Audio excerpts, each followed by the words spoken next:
안녕하세요. 들리시나요? 네, 아, 네.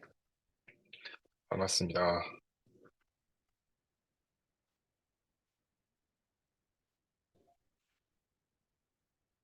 어, 17과목이면 다 거의 다 모신 것 같은데? 그냥 바로 시작할게요, 그러면. 지금, 녹화 중인 거 맞죠? 아, 네. 오케이. 그, 만나서 다시 반갑고요. 일단 먼저 사과드려야 하는 게, 위크 2 과제를 목요일에 리리즈를 해서 대단히 죄송합니다. 이렇게 예, 되면 그니까 제가 좀 신경을 쓰느라 네, 그렇게 하고? 여기 늦어졌는데, 용서해 주시길 바라요. 그래도 다들 되게 열심히 하시는 것 같아서 다행이고요. 어, 다음 주에 진행하게 될 계획을 살짝 바꿨어요. 그거에 대한 이야기를 일단 발표를 진행하고 말해드릴 텐데, 미리 말씀드리자면은 프롬프트 엔지니어링은 하지 않고 챗GPT에 대한 토론을 좀 진행해 보려고 합니다. 우선 이 얘기는 나중에 말씀드리고 라운지 PT를 마무리를 짓도록 합시다. 팀 1부터 준비해 주신 발표해 주시면 돼요. 제가 화면 공유 권한 화연님께서 주시면 될 것 같습니다.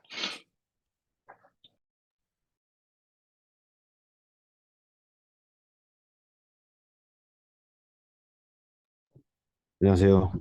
안녕하세요. 그래서 저희 팀 원은 저랑 이번 주는 저랑 병준님 그리고 효민님 그리고 승우님 네 분이서 각자 이제 테스트 코드를 찾아보시면 이제 테스트가 여러 개 있잖아요. 그래서 딱 저희는 네 개더라고요 테스트가. 그래서 각 테스트를 쪼개서 각자 하나씩 맡아서 이제 좀 더 파보는 그런 식으로 진행했고요. 이제 참고로 이제 효민님이 지금 회식 중이셔서 효민님 파트까지 제가 발표를 할 것 같습니다. 그래서 먼저 병준님께서 먼저 첫 번째 테스트에 관해서 설명해 주시겠습니다. 네, 안녕하세요. 반갑습니다. 마크 젠이라고 합니다. 왜 영어로 되어 있는지 모르겠는데 이름 바꾸는 방법을 몰라가지고 반갑습니다. 일단 그 테스트 코드를 좀 뜯어봤거든요. 저의 그 짧은 파이썬 실력으로 뜯어봤는데 어 여기 밑에 assert 밑에 두 줄만 보시면 이게 러너블 한 파라미터만 필터해서 거기에 있는 텐서의 개수 크기의 총합이, 그러니까 멀티헤드 버전 1의 텐서의 개수 크기의 총합이랑 그 저번에 했던 헤드 버전 4의 크기 총합이 같은지 아닌지를 테스트하는 거라고 저는 생각을 했고요. 유빈님 맞나요 혹시? 네.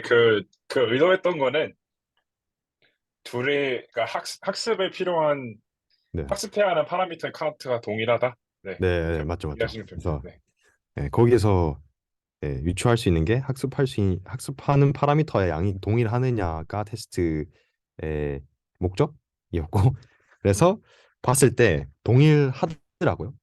왜 동일하냐? 굉장히 짧은 이해도를 가지고 카파시의 영상을 봤습니다. 봤는데 카파시 영상에서는 그 32차원의 싱글 헤드를 8차원을 갖는 4개 헤드로 쪼갰기 때문에 결국에 총 합은 같다. 그래서 연산량이 같다 이렇게 얘기를 했고 저도 그런 거 같다 오케이 이대로 얘기를 해야지 라고 생각을 해서 말씀을 드립니다. 네, 저의 짧은 테스트 7-1번입니다. 네, 다음 부탁드리겠습니다.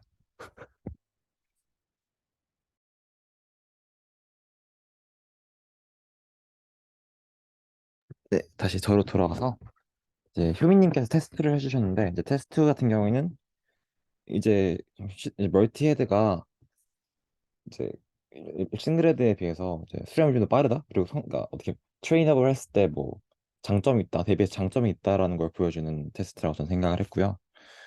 그 효민님께서 이게 그 테스트 코드를 그대로 못하신 것 같고 이제 각 싱글헤드의 어텐션 메커니즘은 뭐 다들 잘 알고 계실 거라 생각을 하고 이제 그에 대비해서 멀티헤드 같은 경우에는 이제 그거를 그냥 N개 이제 각 싱글헤드 모드들을 좀 더 작은 사이즈로 이제 점점 작은 사이즈를 병렬화해서 캐팅하는 형식으로 컨캐트하는 형식으로 저는 코드를 구성해 봤습니다.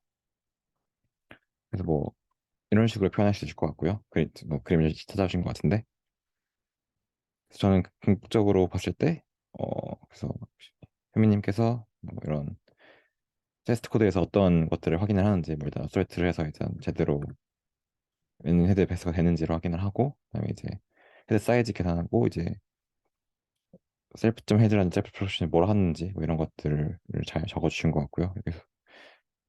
그래서 좀 중요한 거로 치면 이제 프로젝션이 있겠죠. 프로젝션 같은 경우는 이제 쉐입을 동일한 쉐입으로 변환시켜줘서 이제 이걸 스택할게 편하게 해주는 레이어라고 저는 생각을 하고요.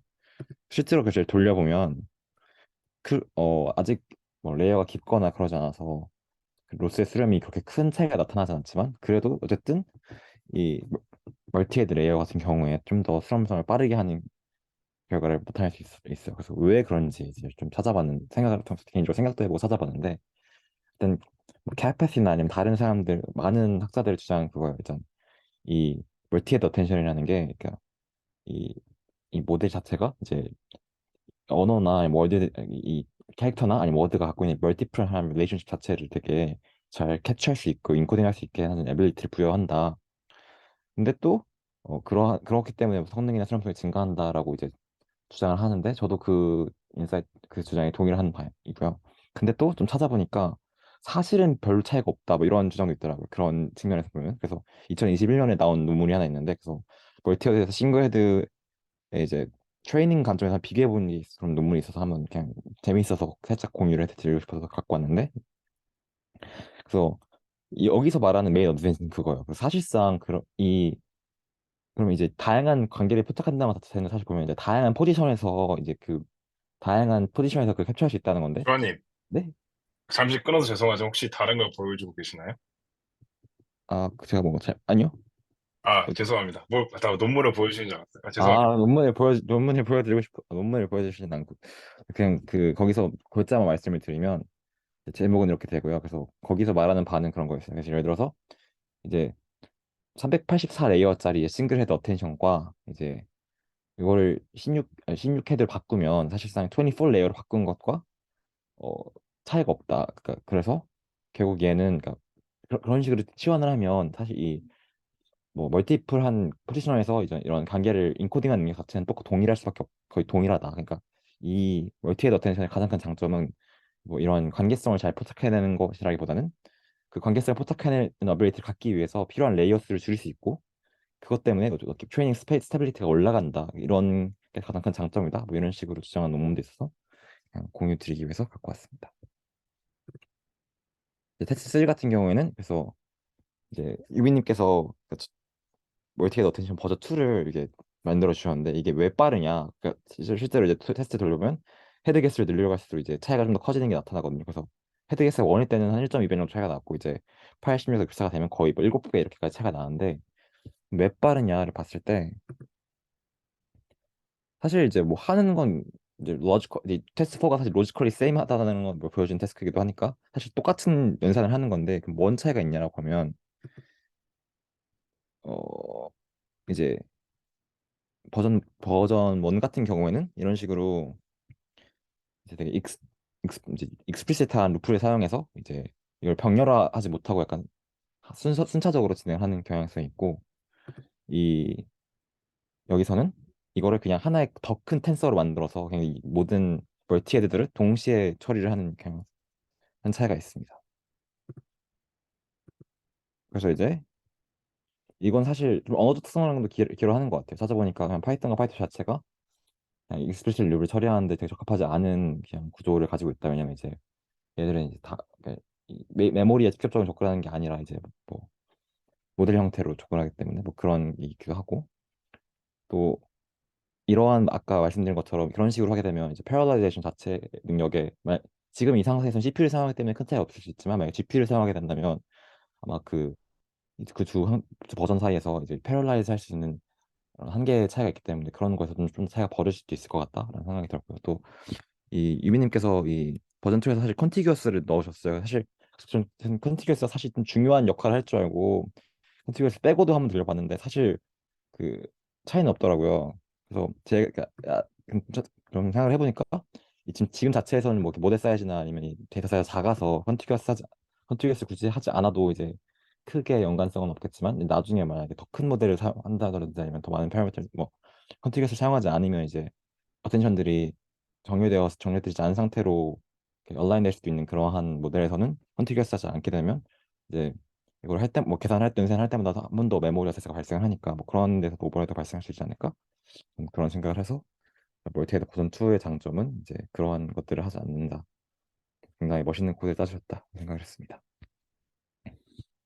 이제 테스트 4는 수도님께서 다시 보여주실 거예요. 네, 안녕하세요. 정순호라고 합니다. 저는 테스트 4를 맡아서 공부를 해봤는데, 카파시 영상이랑 코드를 보고 좀 이해를 해본, 바로 설명을 해드리면, 어, 우선 여기 코드에서 실행을 해보니까, 그, 이게 둘 다 똑같다고? 아예 똑같다고 검증이 되더라고요. 그래서, 이 코드에서 하는 거는 멀티헤드 버전 1이랑 멀티헤드 버전 2에 그, 쿼리랑 키랑 밸류에 그 가해진 이제 가중치를 똑같이 설정을 한 다음에 소프트맥스로 프리프로세싱을 거쳤을 때 아예 똑같이 완전히 그 결과가 나오는지를 확인을 하는 것 같아요. 그래서 그 똑같다고 나오고요. 그리고 다음 슬라이드로 넘어가면 주원님 넘겨주실 수 있을까요? 네, 감사합니다. 여기서 멀티헤드 버전 1을 자세히 들여다보면 저 헤드 버전 4에서 각각의 헤드들을 가져와서 어, 그, 저 멀티헤드 버전 1에서 저 헤드 버전 4를 한 8개 정도 서로 이어 붙이게 되는데 이때 헤드 버전 4에 있는 코드가 이제 다음 슬라이드에서 나오는 그, 네, 여기서 나오는 멀티헤드 버전 2에서 저 코드를 거의 그대로 사용을 하면서 구조 자체는 완전히 똑같은 것 같아요. 근데 이제 헤드 버전 4에서 그러니까 저 멀티헤드 버전 1에서 사용한 방식은 저 헤드 버전 4에 이제 에서 나오는 헤드들을 그냥 이제 이터레이션을 통해서 따로따로 그 프리프로세싱을 하고 그거를 이제 합쳐버리는데 멀티헤드 버전 2에서는 그런 식으로 이제 이터레이션을 사용하지 않고 4차원짜리 행렬을 만들어서 약간 거의 자동으로 그게 알아서 잘 이어붙게끔 한 것 같습니다. 그래서 조금 더 효율이 잘 나오고 결과적으로 논리적으로는 완전히 같은 행동을 한다라고 이해했습니다. 네, 여기까지입니다. 네, 수고하셨습니다. 정말 발표를 잘해주셔서 너무 감사한데요. 어, 들으면서 들었던 제 생각을 몇 개 말씀을 드릴게요. 일단은 중간에 주환님께서 흥미로운 논문을 가져오셨는데, 사실 멀티 헤드나 싱글 헤드나 둘의 차이가 가져오는 이득은 미미하다? 약간 그런 논문들이 실제로 많이 나왔어요. 이제 모델링은 점점 의미가 없어지고 스케일링이 중요하게 되는 그런 패러다임 시프트가 있었던 시기가 얼마 전이었는데, 근데 그럼에도 이제 제가 이런 테스트를 짜서 모델링의 의의를 좀 보여주고 싶었던 이유가 뭐냐면, 제가 코스를 처음 소개를 했을 때, 그 배경에서 소개를 했을 때 말했던 건 똑같아요. 스케일링이 답인 것 같긴 한데, 근데 이렇게 모델링을 잘 해가지고, 인덕티브 바이어스를 잘 넣어서 수렴을 더 빠르게 하도록 도와주면, 그러면은 퓨전 러닝이나 체인 오브 사 같은 그런 창발성이 나오는 스레시홀드를 낮출 수 있어요. 이제 그래서 제가 계속 하나하나씩 바꿔가면서 로스가 점점 빠르게 수렴하는 거를 보여주고 싶었거든요. 그런 의미에서 여전히 멀티헤드 오텐션 같은 노력은 필요하다고 보고요. 근데 되게 좋은 논점을 가져오셔서 감사합니다. 그리고 멀티헤드 버전 2는 뭐 제가 짰기도 했지만 사실 그거는 파이토치에서도 그렇게 구현을 했어요. 파이토치에도 트랜스포머라고 하는 클래스가 있는데 거기에 멀티헤드 어텐션 어떻게 구현했는지 보시면 카파시티처럼 모듈 리스트를 쓰지 않습니다. 로지컬리 이퀄하게 하되 루프를 안 쓰고 반드시 해결만을 연산을 하거든요. 이게 속도를 빠르게 만들 수 있다면 중요하겠죠? 그래서 그거를 같이 배웠으면 해서 제가 넣었던 겁니다. 혹시 다른 분들 질문 있을까요? 그 GPT에서는 그 멀티 애드텐션을 패러럴하게 쓰죠, 원래. 네. 그게 좀 가장 기본으로 대부분 사람들이 하는 거죠. 네, 제 생각에 그 나노 GPT에서 모듈리스트를 쓴 이유는 카파세가 처음 보는 사람들 이해를 돕기 위해서 그렇게 한 것 같아요. 네. 당연히 행렬 연산으로 어지간하면 다 채우는 게 중요하겠죠. 그 GPT도 그렇게 했을 것이고. 네.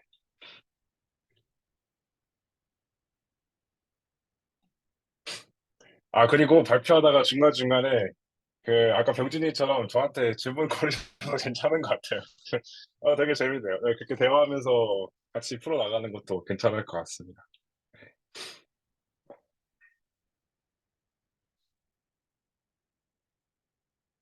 아, 너무 좋습니다, 병진이. 네, 질문 없으시면 그러면은 바로 두 번째 팀으로 넘어갈게요. 이어서 발표해 주시면 됩니다.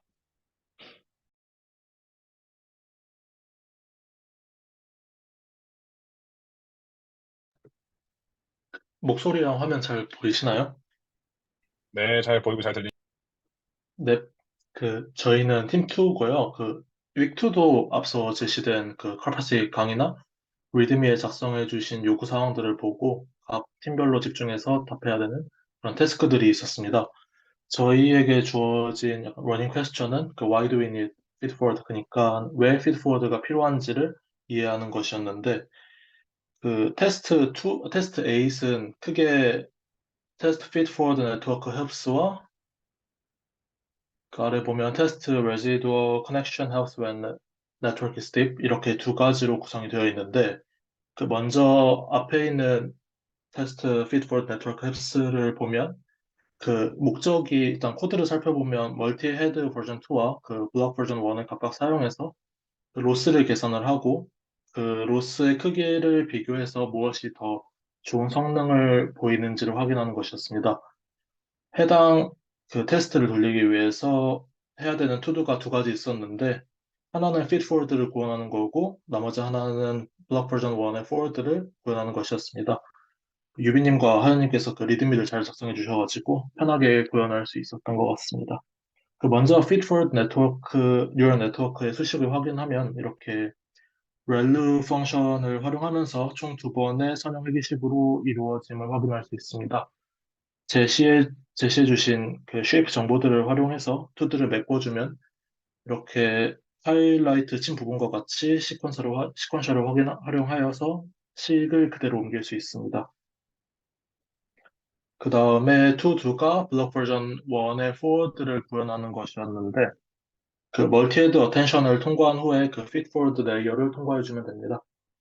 그냥 말 그대로 그냥 코드로 구현하면 됩니다.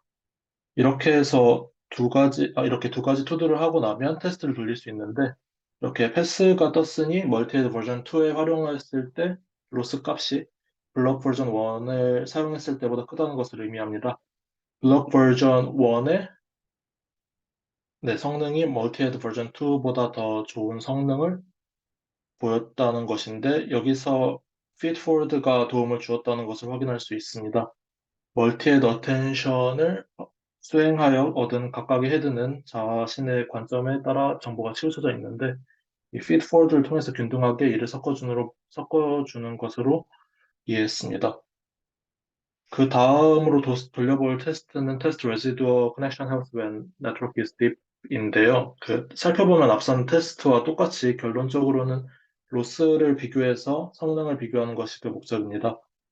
해당 테스트를 보여주기 위해서 해줄 투두는 블록 버전 2의 forward를 구현하는 것이었는데 멀티헤드 어텐션과 feed forward에 대해서 각각의 residual connection을 추가해 주면 됩니다. residual connection은 깊은 신경망의 하위층에서 학습된 정보가 데이터의 처리 과정에서 소실되는 것을 방지하는 방법인데 제시된 그림과 같이 표현할 수 있습니다. 이것도 똑같이 그대로 코드로 옮겨주면 하이라이트 친 부분에서 이를 확인할 수 있습니다. 또 이렇게 테스트가 통과되는 것을 확인할 수 있는데 테스트 코드를 확인을 해보면 레지두어 커넥션을 추가해준 상황의 로스가 더 작아서 더 성능이 좋아지는 것을 확인할 수 있습니다. 이는 퀘스천 2에서 똑같이 그대로 질문으로 등장을 했는데 아웃풋에 인풋을 더해줌으로써 신경망의 깊이가 깊어져도 이전 레이어의 정보를 상위 레이어까지 전달해 줄 수 있어서 더 성능을 높이는 요인으로 이해했습니다. 네, 되게 짧게 끝난 것 같은데요. 여기까지 뭐 주어진 테스트랑 퀘스천에 대한 질문들에 대한 대답이 끝난 것 같고 이상으로 팀2의 발표를 마쳐도 될 것 같습니다. 감사합니다. 네, 수고하셨습니다. 제가 하나만 첨언을 할게요. 그 레지듀얼 커넥션을 왜 넣었느냐가 궁금할 수 있는데 잘 설명해 주셨지만 그거에 대한 수학적인 설명도 필요할 거라고 봐요. 그래서 잠깐만 하나 공유해서 보여드리고 싶은 게 레지듀얼 커넥션이 이제 왜 도움이 되는지는 일종의 기울기의 고속도로를 만들어준다고 보실 수 있거든요. 예를 들어서 hx는 fx 플러스 x라고 하는 레지듀얼 커넥션이 있어요. 그러면은 최종 로스 1을 구했을 때 이 함수를 x에 대해서 편미분을 해야 되는데 그때 이제 fx 플러스 x가 있게 되면은 그 미분 법칙에 의해서 여기서 이게 플러스 1이 되잖아요. 그러면 최종적으로 이 도함수를 계산했을 때 만약에 위에서 내려오는 기울기가 0으로 수렴한다고 해도 여전히 dE 오버 dHx는 살아있거든요. 이런 식으로 기울기 소실 혹은 폭주 현상이 일어나도 적어도 위에 레이어에서 바로 내려오는 기울기는 살아있도록 만들어주기 때문에 그래서 깊은 집 레이어를 쌓을 때 항상 리지컬 커넥션 넣습니다. 레이어가 하나만 있으면 사실 별 필요는 없는데 트랜스포머도 그랬고 GPT도 그랬고 레이어가 굉장히 깊잖아요. 그때는 이제 리지컬 커넥션이 기울기의 구속도를 뚫어주기 때문에 필수라고 보시면 될 것 같습니다. 뭐 예를 들면 이런 상황인 거죠. 그리고 또 참조를 하면 좋은 게 우리 저번 시간에 포지셔닝 인코딩에 대한 개념을 배웠잖아요. 근데 그게 이제 맨 처음 레이어에만 입력 들어가는데 리지듀얼 커넥션이 없으면은 그럼 최종 상단 레이어까지 그 시그널이 올라가지가 않아요. 그래서 보시면 참고로 이거는 제가 이 트랜스포머 논문의 제 1저자였던 바스와니가 강의했던 걸 가져온 거거든요. 리지듀얼이 있으면은 상단에서 출력값을 봤을 때 위치 정보가 살아있는 걸 볼 수 있는데 근데 위치절이 없으면 위치 정보가 사라집니다. 포지션 인코딩을 넣어도 그래요. 이런 의도도 있었다는 거 알아두시면 좋을 것 같습니다. 혹시 더 궁금하신 점 있을까요?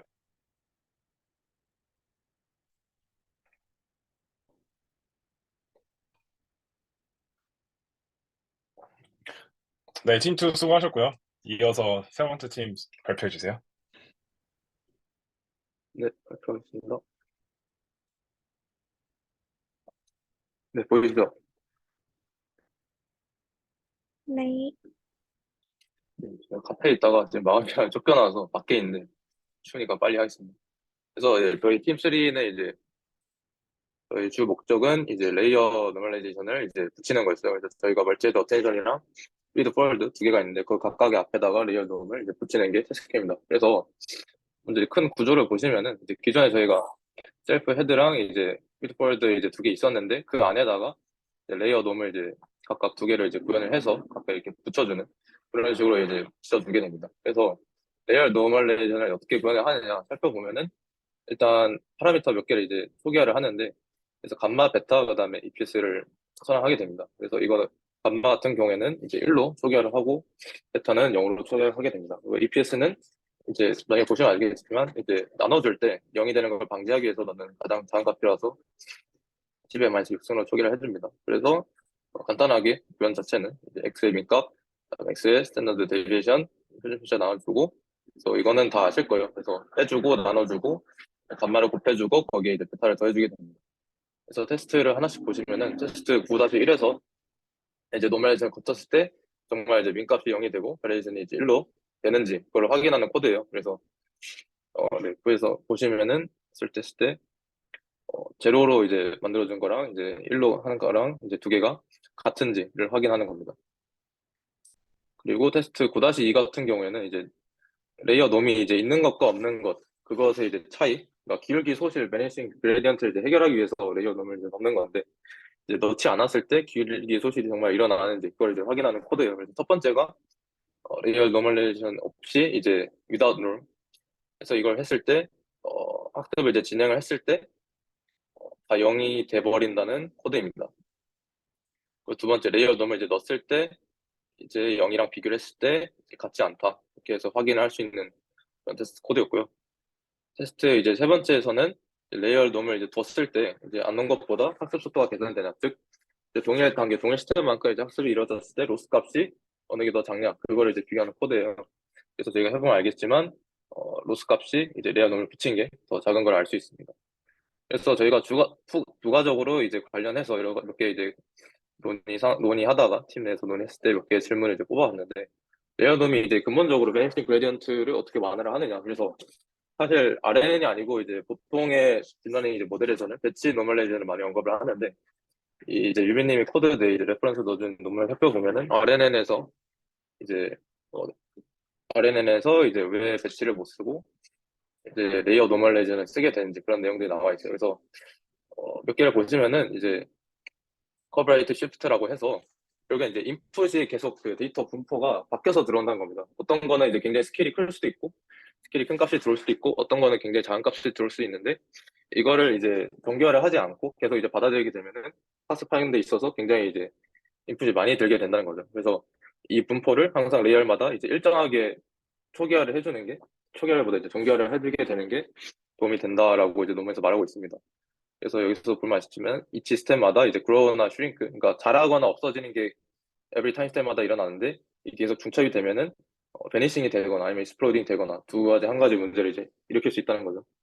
그래서 밑에는 시기입니다. 그래서 이제 민값이랑 스탠다드 밸리에이션 뭐 시간 아실 테고 특징적인 게 거기에다가 이제 감마 값을 곱해주고 이제 베타를 이제 더해준다. 그래서 이거 같은 경우에는 이제 감마 베타가 런너블 파라미터로 이제 가지는데 레이어마다 인풋 데이터 분포를 이제 직접 이제 0과 1로 초기를 해주고 이걸 이제 감마 베타로 결정할 수 있는 주도권을 이제 모델한테 부여줬다. 이런 식으로 해석을 했습니다. 배치 노멀레이션 고려하지 않는 이유는 이제 두 가지가 있는데 저희가 이제 그 토큰을 계속 넣게 되면 시퀀스 개수가 계속 변하기 때문에 배치 노멀레이션을 이제 할 수가 없게 되고 두 번째는 이제 RNN 기반 모델 경우 타임스텝마다 이제 통계량을 이제 저장해야 되니까 모델의 복잡성이 증가하게 된다. 그렇게 논문에서 설명을 하고 있었습니다. 그리고 이제 학습 속도 개선을 가져오는 이유 같은 거를 레퍼런스로 이제 제가 읽는 책을 하나 가져왔었는데 그래서 요 같은 경우가 이제 이런 머신러닝 디자인 패턴이라는 책인데 여기에 이제 의하면은 바뀌었는데 그 책에 의거하면은 이제 인풋의 디스트리뷰션이 지나치게 크거나 작다면은 그레디언트 그 기울기 값 동안 이제 튀게 되니까 웨이트 업데이트가 정상적으로 이루어지지 못하게 돼서 여기에 수렴은 하는데 그 과정까지 걸리는 시간이 또 계산 부하가 많이 걸리게 돼서 학습 속도가 저하가 된다. 그래서 기본 이거랑 약간 다른 얘기일 수 있는데 일반적인 어떤 ML 모델들 프레임워크가 나와 있는 그런 ML 모델들이 보통 이제 스케일링을 통해서 범위를 제한하는 것만으로도 학습 속도 개선이 이루어질 수 있다고 합니다. 대부분 프레임워크가 마이너스 1에서 1까지 범위 내에서 이제 최적화된 옵티마이저 그런 걸 사용하기 때문에 스케일링 이제 정기화뿐만 아니라 스케일링에서 범위만 제한해줘도 학습 속도가 개선이 된다. 그래서 다른 결의 얘기지만 추가된 인사이트라서 한번 가져왔습니다. 네, 그래서 테스트 코드는 뭐 이렇게 다 돌려봤을 때 패스를 당했고요. 네, 질문 있으시면 해주시면 감사하겠습니다. 네. 네, 되게 잘 정리해 주셔서 감사하고요. 잠깐 공유 계속 해줄 수 있어요? 네네네. 네. 그 배치 노멀리제이션을 이제 자연어 처리에서는 주로 안 쓰거든요. 근데 네네. 지금 화면이 안 보이는데 혹시 확인해 줄 수 있나요? 그 로드 하는 중이라고 뜨거든요. 지금 네. 와이파이가 왔다 갔다 해서. 지금 혹시 주상님 밖에 계세요? 네네네. 계시는 것 카페 건물 같아요. 안에. 그럼 네. 네네네. 말씀해 주시죠. 아무튼 그러면 네, 공유 안 해주셔도 되고요. 얼른 안에 들어가세요. 네. 너무 아까 쉬울 것 같은데. 들어갈 아까 제 곳이 없어서 기억에 네, 어쩔 수 없습니다. 예, 네. 거기 보니까 배치 노멀리제이션을 안 쓰는 이유에 대해서 학습 데이터의 어떤 시퀀스가 다른 시퀀스와 비교했을 때 길이가 다를 경우 그런 배치너무 적합하지 않다 이런 말이 있거든요. This is problematic 네네네. if the test sequence is longer than any of the training sequences라고 하는데 네, 테스트 시퀀스가 이게 이제 저게 자연어 처리에서는 똑같은 노멀라이제이션인데 배치를 기준으로 하지 않는 이유예요. 반면에 컴퓨터 비전에서는 레이어 노멀라이제이션 안 쓰고 배치 노멀 쓰거든요. 근데 그 이유가 저거랑 반대로 생각하시면 돼요. 이미지는 대부분 규격이 동일하잖아요. 뭐 128 곱하기 128이든 그 길이 자연어에서 말하는 길이가 사실 크게 다르지가 않아요. 그래서 배치 노멀 씁니다. 근데 자연어 처리에서는 패딩을 해서 길이를 맞출 수 있긴 하지만 어쨌든 의미가 있는 길이는 다 다르기 때문에 그래서 레이어를 기준으로 노멀라이제이션 한다고 보시면 되고요. 그걸 좀 위로 올려보실래요? 그 레이어 노멀라이제이션 기울기 소실 체크 그 방지하는 체크하는 건 테스트 있잖아요. 이거는 저죠. 그 위에 거.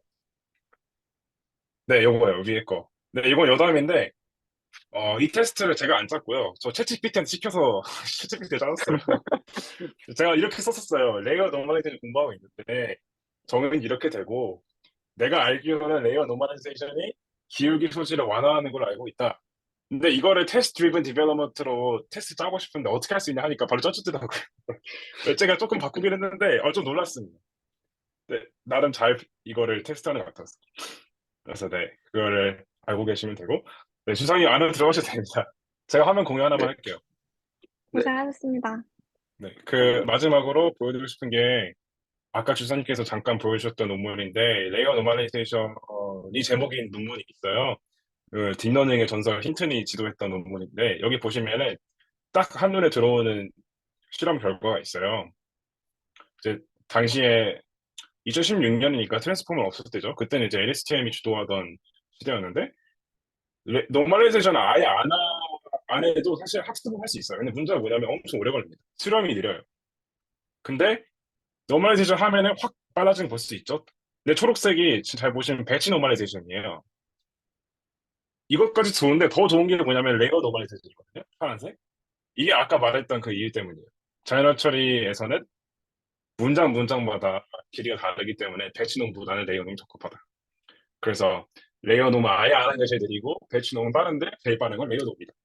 이런 걸 이제 실험해서 밝혀냈던 논문이었고 그래서 지금까지도 레이어놈이 자연어 처리에서 많이 쓰이는 겁니다. 네. 혹시 궁금하신 점 있나요?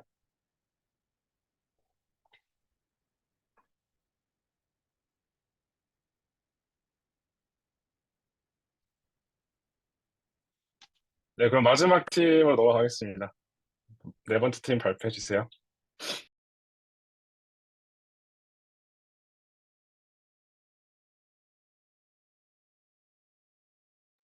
잘 보이시나요? 네. 네, 그래서 일단은 네, 간단 드랍아웃 부분인데 어, 좀 간단한 거 같아서 좀 빨리 넘어갈게요. 그래서 일단 이번 주 그래서 다 준비하신 거 다들 잘했고 너무 잘 준비해 주셔서 감사하고 그래서 멀티든 텐션이랑 피드폰 네트워크 리즈 커넥션 레노레이션 드랍아웃 이런 식으로 이런 것들 했는데 그래서 이제 그 네, GPT 이제 마지막 딥러닝 이거는 그냥 딥러닝 부분들이라서 딥러닝 쪽도 더 알게 돼서 좋은 것 같고 일단은 간단해서 그 드랍아웃은 그냥 어떤 레이어 뒤에다가 드랍아웃 레이어를 추가하는 건데 그래서 이 하이 레벨로는 그냥 간단하게 구현할 수 있고 테스트가 일단 세 가지가 있었는데 그래서 그 트레이닝 그 할 때는 아웃풋이 다른 걸 확인한 거랑 인프런스 할 때는 아웃풋이 같은 걸 확인한 거랑 그리고 그 블록 3랑 블록 4를 비교했는데 블록 3는 드랍아웃이 없는 거고 블록 4는 드랍아웃이 있는 건데 그래서 블록 3가 표현 로스는 더 적은데 밸리데이션 로스는 더 크다 막 이런 것들을 테스트를 했어요. 그래서 이런 결과들이 있어야 됐고 일단은 그래서 일단 그 이 질문들을 하나씩 답하자면 그러니까 블록 4 실력 왜 다르냐 그래서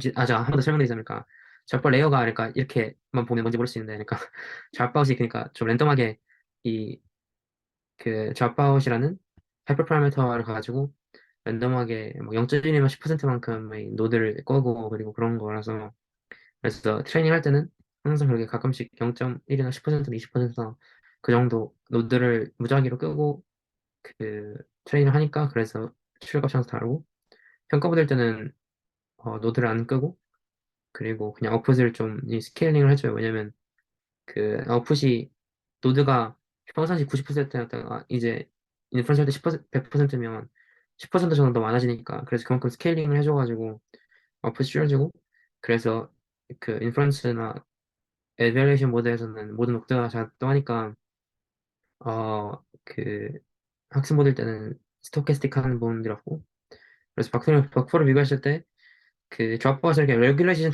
테크닉이니까 결국에는 한 노드에 너무 치중하지 않기 위해서 그래서 박3가 이게 좀 더 오버피팅을 해가지고 트레인 로스도 작지만 밸리데이션도 더 크고 그리고 네 그래서 레귤레이션을 잘하는 이유는 소수의 노드를 릴라이트하지 않고 네 그래서 전반적으로 노드들이 모두 데이터 학습 영향을 받기 때문에 그렇습니다.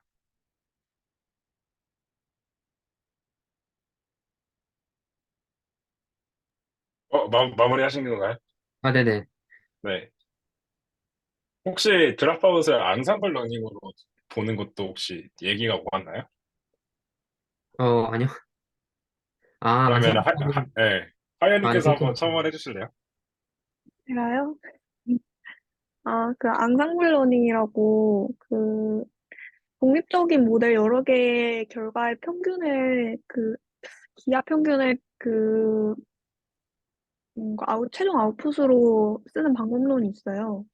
근데 그게 왜 좋냐 하면은 각각의 모델들이 오버피팅이 되어 있을 수도 있다고 가정을 했을 때 여러 모델의 평균을 이게 독립적인 여러 모델의 평균을 쓰면은 그게 좀 더 레귤러라이제이션 효과를 난다고 해야 되나요? 뭐 그런 식으로 해서 최근에 뭔가 제가 알기로는 비전 챌린지 같은 거에서는 앙상블 러닝 하는 그런 모델들이 많이 우승을 한다고 들었던 것 같은데 이 드랍아웃을 그렇게 어, 해석을 하기도 하더라고요. 앙상블 러닝에 효과가 있어서 성능이 잘 나온다. 뭐 이렇게 해석을 하는 경우도 있습니다.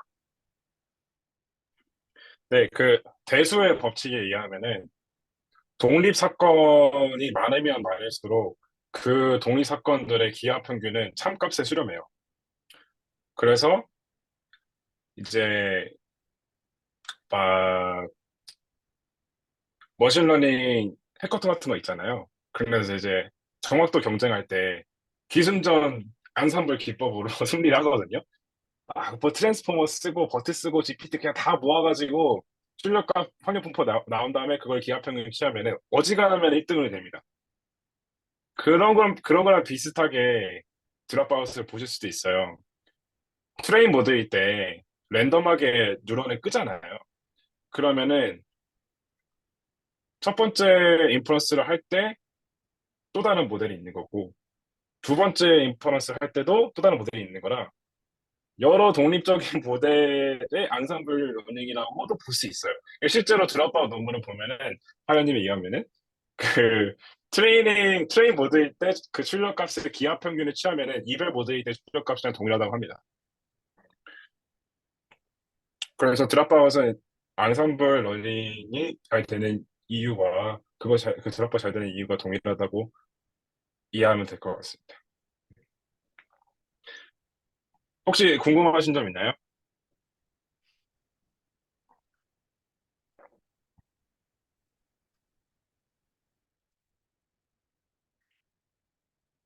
네, 아나님 수고하셨습니다. 다들 수고가 많으셨습니다. 벌써 런치 PT가 끝나서 너무 좋네요. 더 이상 고생할 필요가 없어가지고. 네, 다들 너무 수고하셨어요. 이제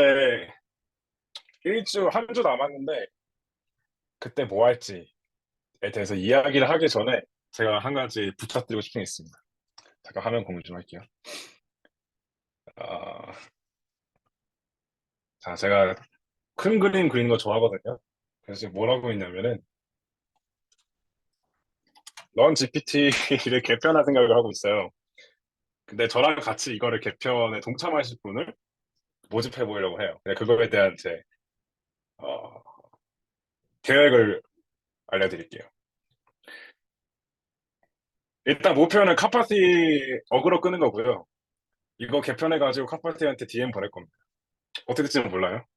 뭐 운이 좋으면은 우리 니포를 멘션해가지고 우리 니포가 하루 만에 별이 1000개 찍힐 수도 있고 아니면은 뭐 그냥 뭐 이불킥 차면서 자는 거죠. 아무튼 흥분은 되니까 하고 싶은 게 뭐냐면은 프로젝트를 런 GPT에서 테스트 GPT는 개명할 거고요. 왜냐하면 중심이 되는 게 테스트들이니까. 제 생각에 GPT에 대한 리포는 많은데 테스트를 이렇게 면밀하게 짠 건 없었던 것 같아요. 그래서 그게 일종의 유닉 밸류라고 봐서 테스트를 바꿀 거고 지금 벌써 제가 작업을 해놨는데 어, 제가 물밑 작업을 하고 있었어요. 여기 보시면 리드미에서 이렇게 바꿔놨어요. 테스트 1이 있고 2가 있고 3이 있고 4가 있고 쭉 테스트 10가지 있습니다. 그리고 원래 위크 1, 위크 2로 나눠져 있던 거를 그냥 하나에 다 모았고 이렇게. 네, 그럼 이제 딱 완성이 됐죠. 여기 보시면 이렇게 적혀 있어요. 테스트가 있고 코리안 잉글리시 여기도 코리안 잉글리시 여기도 코리안 잉글리시. 그럼 제가 뭘 원하느냐? 딱 10명까지만 받아서 각 테스트를 설명하는 3분 요약 영상을 여기에 올리고 싶어요. 영어로 설명하고 싶으시면 더 좋고요. 근데 이건 필수는 아닙니다. 각자 원하는 테스트를 말해주세요. 원하시면. 그럼 한국어로 이 테스트를 설명하는 거를 아까 발표하신 것처럼 하시면 됩니다. 다만 3분을 요약을 해서. 그럼 이제 여기다가 제가 이제 비메오 링크를 넣고 저는 그거의 영어 버전을 깜빡이 들으라고 제가 촬영해서 여기다 놓을 거예요. 그래서 이거를 쫙 해가지고 인터넷에 뿌릴 겁니다. 어떻게 될지 모르겠어요. 그 나름의 재미있는 도박이라고 보거든요. 여기에 동참하실 분을 찾습니다. 그럼 이제 여러분들에게 갈 수 있는 인센티브는 뭐냐? 여기에 이제 컨트리뷰터스가 있잖아요. 아마 이게 제 생각에는 포트폴리오에 큰 도움이 될 거라 생각을 해요. GPT를 이만큼 깊게 탐구를 하고 설명할 수 있는 자료는 사실 만들기 힘들잖아요. 근데 이제 같이 해봤으니까 쉽기도 하고, 어, 카파시가 보면 더 좋고. 아무튼, 좀 이따 투표를 올릴게요. 원하시면 말씀해 주세요. 아무도 안 나오면 뭐, 저랑 하연님이 다 할 겁니다. 하연님 해주시겠죠? 알겠습니다. 자, 이제 이게 그냥 여담이고, 그럼 다음 주엔 뭐 할 거냐? 다음 주엔 뭐 할 거냐면은, 이번 주엔 뭐 할 거냐면은, 원래는 프롬프트 엔지니어링 하려고 했어요. 근데 이제, 음, 하연님이랑 고민하면서 내렸던 결론은 프롬프트 엔지니어링을 공부하다고 해서 얻어갈 수 있는 게 그렇게 크지 않은 것 같다였습니다. 그냥 뭐 프롬프트 엔지니어링 논문 하나 잡아서 그냥 뭐 보면 되지. 사실 수학적인 해석도 없고, 뭘 학습이 일어나는 것도 아니고, 그냥, 어? 체인 오브 사트가 되네? 공유해야지? 약간 이런 논문밖에 없어가지고, 그래서 뭐가 딱 배운다라고 하는 게 딱히 없을 것 같아서, 그래서 고민을 했는데, 그 결론은, 우리 어차피 어텐션 X라는 동아리고, 이제 어텐션에 대해서 지금 런 GPT로 공부를 했잖아요. 그럼 이제 X에 대해서 공부를 하자는 게 제 생각입니다. GPT를 어떻게 적용을 해야 되느냐? 여러 생각이 있을 수 있겠죠? 근데 지금 적어도 확실하게 매력적인 방향은 뭐냐면 챗 GPT예요. 그래서 챗 GPT가 왜 성공했느냐에 대해서 같이 토론해보고 싶습니다. 좀 더 설명해 드릴게요. 일단 배경은 뭐냐면은, 자, 이게 되게 흥미로운데, GPT-3의 파라미터 개수가 175 밀리언이죠. 근데 오픈의 설명에 의하면은, 챗 GPT는 다빈치 모델을 파인튠한 모델이에요. 즉, 파라미터 카운트는 거의 비슷할 거예요. 큰 차이는 없을 겁니다. 그러면은, 스케일의 법칙에 의하면은, 사실 둘은, 지능의 차이가 큰 차이는 없을 거 생각을 해요. 전반적인 퍼포먼스는 비슷할 겁니다. 근데 재밌는 거는 챗 GPT는 GPT-3와 비슷한 성능을 내고 있는데 어, 단 5일 만에 1 밀리언 유저를 모았습니다. 이거는 진짜 전례가 없는 레이트예요. 넷플릭스도 1 밀리언 구하는데 3.5년이 걸렸고 그 인기 많던 인스타그램도 적어도 2달은 필요했는데 근데 챗 GPT는 5일 만에 1 밀리언을 모았고 매일매일 신기록을 갱신하고 있거든요. 그러면은 궁금해지잖아요. 분명 GPT-3는 3년 전에 공개가 됐어요. 비슷한 지능을 가진 GPT-3는. 근데 그때는 사람들이 그냥 뭐 별 관심이 없다가 챗GPT는 사람들이 열광하고 있잖아요. 그래서 이런 질문을 할 수밖에 없어요. 왜 사람들은 챗GPT 열광하는가? 둘이 성능은 비슷하다면은 챗GPT는 도대체 무엇이 다르길래 매일 성장률을 신기록을 갱신하고 있는가? 이 질문이 저는 항상 들거든요. 그 여기에 답을 내릴 수 있다면은 어텐션에서 X로 갈 때 큰 도움이 될 거라 생각을 해요. 여기에 답은 정해져 있지가 않아요. 지금 아무도 모릅니다. 이게 왜 가능한지. 그래서 전 뭘 하고 싶냐면은 네 개의 팀이 있잖아요. 각 팀별로 이 질문에 대해서 자유롭게 토론해 주세요. 그 토론에서 나온 결론을 발표해 주시면 됩니다. 다만 대피셜이 되면 안 되기 때문에 제가 원하는 조건이 있어요. 팀이 4명이면은 논문을 적어도 4개 이상 인용. 팀이 5이면은 뭐 3명이면 3개 이상 인용해서 적어도 연구된 자료를 근거로 주장을 뒷받침했으면 좋겠어요. 관점은 어떤 관점이든 다 괜찮습니다. 대화형 검색이라서 성공했다. 아니면은 경제의 관점에서는 챗GPT를 무르르 풀었으니까 그런 거지 이렇게 말할 수도 있을 거고. 근데 이제 병진님 같이 심리학 좋아하시는 분들은 야 이거 챗GPT는 사람이랑 비슷하니까 그래 성공한 거 이렇게 말할 수 있잖아요. 다 괜찮아요. 자유롭게 관점을 정해서 이 질문에 대해서 같이 사고하고 설득력 있는 주장을 펼치고 토론을 했으면 좋겠습니다. 그럼 모두에게 좋은 시간이 될 것 같아요. 배운 점도 많을 것 같고. 그럼 어떻게 진행이 될 거냐? 제가 이제 여기 보시면은 이 리포에 포크가 4개가 있어요. 어, 네.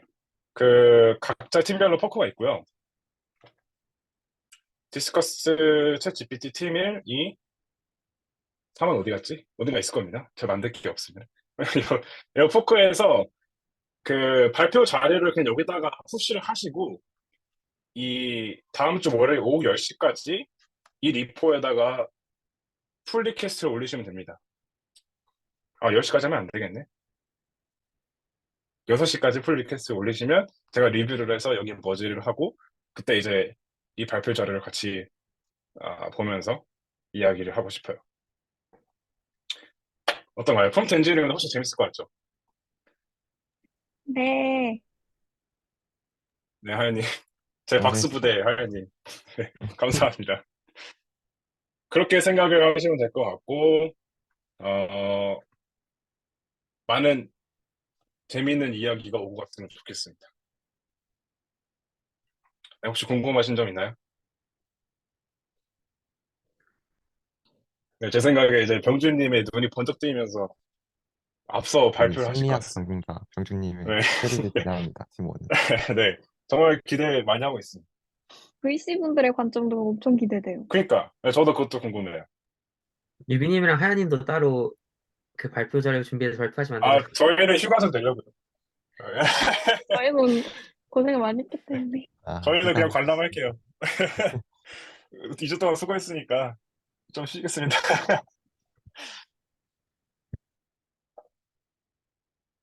네, 그러면은 여기까지 마무리하도록 하고요. 다들 정말 수고 많으셨습니다. 마지막까지 재밌게 지냈으면 좋겠어요. 근데 다음 주에 뵙겠습니다. 잠시만요. 네네. 근데 그 네, 말씀하세요. 근거를 그 인당 하나의 논문으로 얘기를 하셨는데 그 네네. 조금 힘들지 않을까 생각이 드네요. 사실 저희도 이거를 사전에 찾아보기는 했는데 저희의 의견에 대해서 얘기를 하면서 네네. 논문 하나, 인당 하나 그걸 조금 조정을 할 필요가 있을 것 같다는 생각이 좀 드네요. 네, 이유가 뭐죠? 논문 말고 또 블로그나 막 트위터나 좀 막 다른 사람들 인터뷰 자료나 그런 것도 인용할 수도 있지 않을까요? 네, 그것도 좋아요. 다만 이제 아, 제가 네. 원하는 조건은 뭐냐면 그 근거 근거 데이터가 있는 거. 데이터하면 될 것 같아요. 그냥 어떤 이론이 아니라 이론도 쓸 수 있으니까 그 뇌피셜이 아니면 된다? 네네 맞아요. 대표적 아니면 돼요. 뇌피셜이 아니면 네. 된다 정도로 하면 될 것 같아요. 당연히 챗GPT에 대한 직접적인 근거는 없을 거예요. 지금 그런 게 음, 막 시도되고 있으니까. 다만 제 생각에는 프록시 근거도 충분하다고 보거든요. 그러니까 좀 간접적 근거. 그런 거라도 그런 걸 가져오시면 충분할 것 같아요. 네. 그리고 제가 조금 더 좀 얘기를 하자면 요번 주말이 저희 MT잖아요.